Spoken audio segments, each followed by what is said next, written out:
So my topic is moving charge and magnetism. So हम discuss करेंगे कैसे moving charge and magnetism connect है। So हम जानते हैं कि मूविंग चार्ज मींस करंट। अगर कोई भी चार्ज पार्टिकल मूव कर रहा है तो उसमें क्या होगा, करंट प्रोड्यूस होता है। तो moving charge means current. So current and magnetism कैसे कनेक्ट है, it is proved by Oersted experiment.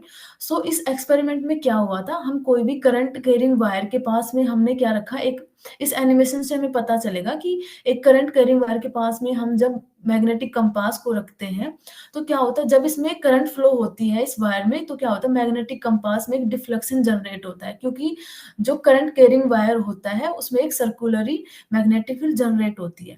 अगर हम इस करंट को हटा देते हैं तो इसमें कोई डिफ्लेक्शन जनरेट नहीं होता है। सो ओरेस्टेड एक्सपेरिमेंट से पता चलता है कि करंट एक मैग्नेटिक फील्ड जनरेट करती है। So conclusion of Oersted experiment is a current carrying wire produce magnetic field around it. So now moves on magnetic force. When we put a charged particle in a externally magnetic field, so charged particle experience a force and this force is called a magnetic force. So basically एक charge particle है, उसको हमने externally magnetic field में रखा, एक charge particle जो we velocity से move कर रहा है। सो ये चार्ज पार्टिकल एक फोर्स एक्सपीरियंस करेगा। वो force, so magnetic force depend on charge velocity of charge particle, externally magnetic field and sign component of velocity and magnetic field. And vector form of this magnetic force is F equals to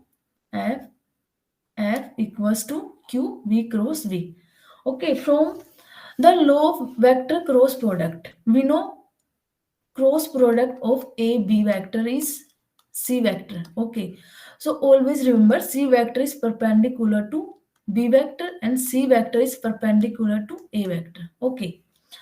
So similarly we can say F vector is always perpendicular to velocity of charged particle and F vector is always perpendicular to magnetic field. So now moving towards direction of magnetic force. So first rule is Fleming right hand thumb rule. So right hand thumb rule में क्या होगा, हम thumb लेंगे, अपना four finger लेंगे और अपना middle finger लेंगे। सो हम फोर फिंगर को हम मैग्नेटिक फील्ड की डायरेक्शन में रखेंगे और अपनी मिडल फिंगर को हम moving velocity of charge particle. So अपना जो थंब होगा वो अपनी फोर्स की डायरेक्शन को बताएगा। और यहाँ पर there is another rule is right hand thumb rule. So उस राइट हैंड थंब रूल में क्या होगा, second rule is right hand thumb rule. Okay, so इस रूल में क्या होगा, F इक्वल्स टू क्या होता है, Q V cross V vector. Okay, so हम क्या करेंगे, अपने राइट हैंड की फिंगर्स को V की डायरेक्शन में रखेंगे और फिंगर्स को कर्ल करेंगे मैग्नेटिक फील्ड की डायरेक्शन में। सो थंब अपना क्या डिनोट करेगा, मैग्नेटिक फोर्स के डायरेक्शन को डिनोट करेगा। ये है right hand thumb rule. Okay, so now moving to different condition which tell how to magnetic force depends different quantity. So first condition is force on a stationary charge in magnetic field. यहाँ पर क्या होगा, अपने पास एक external magnetic field है, यहाँ पर हमें एक चार्ज पार्टिकल है जो क्या है, रेस्ट में है। अगर चार्ज पार्टिकल रेस्ट में है, rest means velocity is zero. So we know force क्या होता है, मैग्नीट्यूड ऑफ फोर्स क्या होता है, q v b sine theta. अगर वेलोसिटी जीरो हुआ तो फोर्स क्या हो जाएगा अपना, जीरो। तो इस कंडीशन से हमें पता चलता है कि जो मैग्नेटिक फोर्स है वो अपनी वेलोसिटी पर डिपेंड करता है। सो मैग्नेटिक फोर्स कब जनरेट होगा, अगर चार्ज पार्टिकल मूव कर रहा है। अगर चार्ज पार्टिकल मतलब रेस्ट में है या स्टेशनरी है तो उस पर जो मैग्नेटिक फोर्स होगा वो जीरो होगा। ठीक है, इस कंडीशन से पता चला। Second one condition is charge particle parallel and anti parallel to the magnetic field. इस कंडीशन में क्या होगा, कोई भी चार्ज पार्टिकल है, ये है अपने मैग्नेटिक फील्ड की डायरेक्शन। ओके, यहाँ पर कोई चार्ज पार्टिकल है वो इस डायरेक्शन में, मैग्नेटिक फील्ड की डायरेक्शन में, और एक जस्ट अपोजिट डायरेक्शन में मूव कर रहा है वो चार्ज पार्टिकल।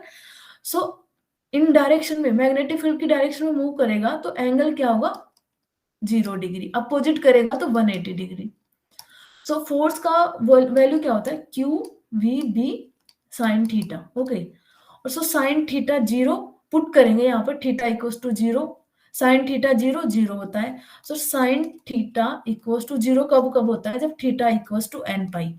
ओके, एन क्या होता है यहाँ पर, 1 2 3 डैश डैश डैश। ओके, तो यहाँ पर भी फोर्स क्या होगा, 0 होगा। सो हम इस कंडीशन से बता सकते हैं कि जो फोर्स होता है वो एंगल पर डिपेंड करता है। ठीक है, angle between velocity and magnetic field. Second condition.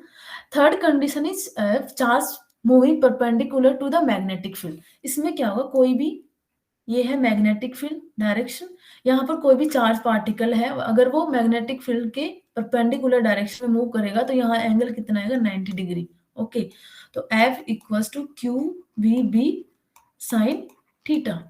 So theta यहाँ पर क्या है, 90 डिग्री। तो F equals to q v b, maximum force आएगा। सो इन तीन कंडीशन से हमें क्या पता चला, जो चार्ज पार्टिकल है वो वेलोसिटी पर डिपेंड करता है, एंगल पर डिपेंड करता है, और ऑफ कोर्स मैग्नेटिक फील्ड पर तो जरूर ही करेगा, मैग्नेटिक फील्ड की बात कर रहे हैं तो। और so let's discuss some problem based on magnetic force.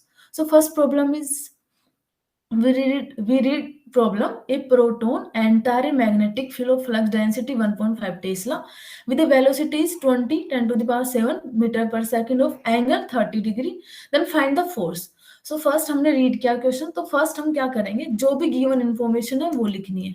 Okay, given में क्या क्या है, अपने को मैग्नेटिक फील्ड गिवन है 1.5 टेस्ला, वेलोसिटी गिवन है 20 10 to the power 7। Okay, and third is angle, theta is 30 degree. And find क्या करना है, फोर्स फाइंड करना है, इन किस पर, प्रोटॉन पर फाइंड करना है। एक प्रोटॉन को हम एक मैग्नेटिक फील्ड 1.5 मैग्नेटिक फील्ड के अंदर ले जाते हैं तो, और उसकी वेलोसिटी क्या होगी प्रोटॉन की, गिवन है, तो हमें फोर्स फाइंड करना है। तो यहाँ पर क्या दिख रहा है आपको, सारी चीजें मैग्नीट्यूड फॉर्म में गिवन है। ओके, सो हम क्या यहाँ लगाएंगे, मैग्नीट्यूड फॉर्म का फॉर्मूला लगाएंगे, q v b sine theta. ठीक है, क्योंकि मैग्नीट्यूड फाइंड करना है। तो क्यू क्या है यहाँ पर, प्रोटॉन पर चार्ज क्या होता है, 1.6 10 to the power -19, velocity given है अपनी 20 10 to the power 7। Okay, well magnetic field 1.5 tesla और साइन 30 डिग्री। ओके, पुट किया सारी वैल्यू। अब क्या किया, सोल्व किया, 1.6 20 1.5 और साइन 30 is 1/2, एंड इसको सोल्व किया तो 1/19 में से 7 गया तो 12 -12। ओके, इसको 10 से, तो 10 और +10 और 10 टू द पावर -12, सो इन दोनों को मल्टीप्लाई करेंगे तो 2.4 और 10 to the power -11 newton. Okay, so ये अपना फोर्स का मैग्नीट्यूड आएगा कि अगर हम कोई भी प्रोटॉन को अगर एक मैग्नेटिक फील्ड 1.5 टेस्ला में लेके जाते हैं तो वो एक, उस पर जो प्रोटॉन एक्सपीरियंस करेगा फोर्स, उसका मैग्नीट्यूड क्या होगा, 2.4 10 to the power -11 newton. Second problem is कि एक charge particle 2 microcoulomb move with the speed this along a positive x direction in a magnetic field strength, magnetic field strength is given 0.20 j cap plus in vector form, exit in, find the magnetic force acting on charge particle। so given information लिखनी है अपने को, क्या क्या given है, charge given है 2 microcoulomb, velocity given है 2 × 10 to the power 6 metre पर second, in direction positive X axis, तो I cap direction, and B is given 0.20 j cap plus 0.40 k cap. Find क्या करना है अपने को, यहाँ पर वही फोर्स फाइंड करना है, मैग्नेटिक फोर्स कितना लगेगा इस 2 माइक्रोकूलम चार्ज पार्टिकल पर। सो यहाँ पर सारी चीजें क्या वेक्टर फॉर्म में गिवन है, तो हम क्या करेंगे, वेक्टर फॉर्म वाला फॉर्मूला लगाएंगे। सो फॉर्मूला क्या होता है, वेक्टर फॉर्म में F equals to q v cross b. Okay, put the all values, q is 2, 1 microcoulomb is 10 to the power -6, velocity is 2 multiply 10⁶ i cap direction में, direction को अच्छे से देखना है, क्वेश्चन को रीड करते हैं तो 0.20 j cap plus 0.40 k cap. अब हम इसको सोल्व करेंगे तो क्या होगा, sorry F equals to 2 multiply 10⁻⁻6, इसको हम कॉमन ले लेंगे, 2 multiply plus 10⁶ i cap cross multiply 0.20 j cap plus 0.40 k cap. Okay, so we know cross product i cap j cap और के कैप। अगर हम क्लॉकवाइज रोटेट करेंगे, अगर i cap j cap को मल्टीप्लाई क्रॉस मल्टीप्लाई किया तो अपने पास के कैप आएगा पॉजिटिव में, अगर एंटी क्लॉकवाइज किया तो नेगेटिव डायरेक्शन आती है। ओके, सो ये प्लस से माइनस से 10⁶ और ये कैंसिल आउट, तो ये बचेगा 2 मल्टीप्लाई 2 4 आई कैप और जे कैप, आई कैप जे कैप क्लॉकवाइज, आई कैप जे कैप को छोड़कर बचा हुआ क्या होगा, के कैप, सो 0.20 के कैप। अब आई कैप के कैप, आई कैप और के कैप तो एंटी क्लॉकवाइज तो नेगेटिव डायरेक्शन आएगी, 0.40 और बचा हुआ क्या, आई कैप और के कैप को छोड़कर क्या बचा, के जे कैप बचा। अब इसको सोल्व करेंगे तो ये आ जाएगा 0.8 के कैप माइनस 1.6 जे कैप, फोर्स का फॉर्मूला इन वेक्टर फॉर्म।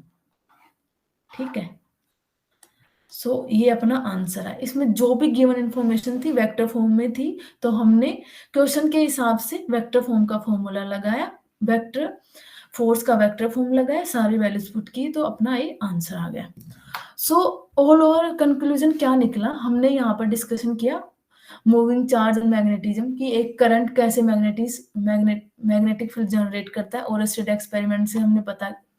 फिर हमने मैग्नेटिक फोर्स के बारे में बात की कि कैसे कोई मूविंग चार्ज को हम एक्सटर्नली मैग्नेटिक फील्ड में लेके जाते हैं तो वो एक फोर्स एक्सपीरियंस करता है। ठीक है, फिर हमने कंडीशन देखी कि कैसे कैसे वो डिपेंड करता है फोर्स, चार्ज पर, वेलोसिटी पर, इन सब पर। फिर हमने इसके बेसिस पर 2 क्वेश्चन किए। Okay, so thank you so much for listening to me, thank you.